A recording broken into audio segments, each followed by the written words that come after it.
வணக்கம். நீங்கள் பார்த்து கொண்டிருப்பது நியூஸ் 7 தமிழ் தொடர் நேரலைக்கு உங்களை வரவேற்பது நான் மோகன்ராஜ் பழனி.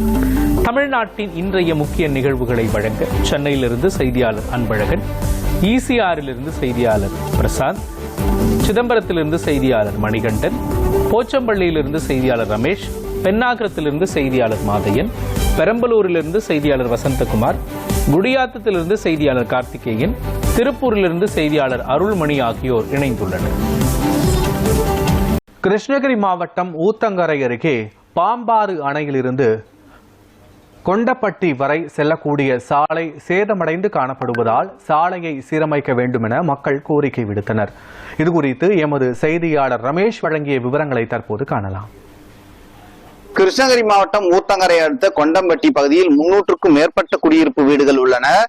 திருவண்ணாமலை தேசிய நெடுஞ்சாலையில் அமைந்துள்ள பாம்பாறு அணையில் இருந்து கொண்டம்பட்டி வரை செல்லக்கூடிய தார் சாலையானது கடந்த 25 ஆண்டுகளுக்கு முன்பு போடப்பட்டது. தற்போது அந்த தார் சாலையானது 90% பழுது ஏற்பட்டு ஜல்லிக்கற்கள் உருண்டு ஓடுகிறது. இந்த சாலையை பயன்படுத்தி புதூர், போத்தராசம்பட்டி, கொண்டம்பட்டி உள்ளிட்ட கிராமங்களை சார்ந்த மக்கள் மிகுந்த சிரமத்திற்கு உள்ளாகி வருகின்றனர்.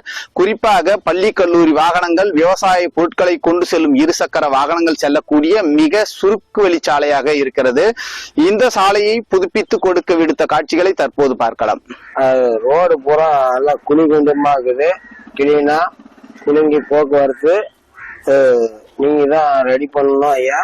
அந்த ரோடை மட்டும் கரெக்ட் பண்ணி விடுங்க. கிருஷ்ணகிரி மாவட்டம் ஊத்தங்கரை வட்டம் அந்த ரோடு வந்து தெளிவா எடுத்து விடுங்க ஐயா. கிருஷ்ணகிரி மாவட்டம் ஊத்தங்கரை வட்டம் கொண்டம்பட்டி பஞ்சாயத்து பாம்பாறு டேம் பக்கத்துல இருந்து பாலம் இருக்கு. அந்த பாலத்துல இருந்து இந்த ஊருக்கு வந்து 3 ஊரு இருக்கு. கொண்டம்பட்டி, போத்தராசம்பட்டி, புதூர். இந்த 3 ஊருக்குமே வந்து அந்த வழித்தடம் தான். இது வந்து 25 வருஷத்துக்கு முன்னால போட்டு அதுக்கு முன்னால புதுப்பிக்கவே இல்லை.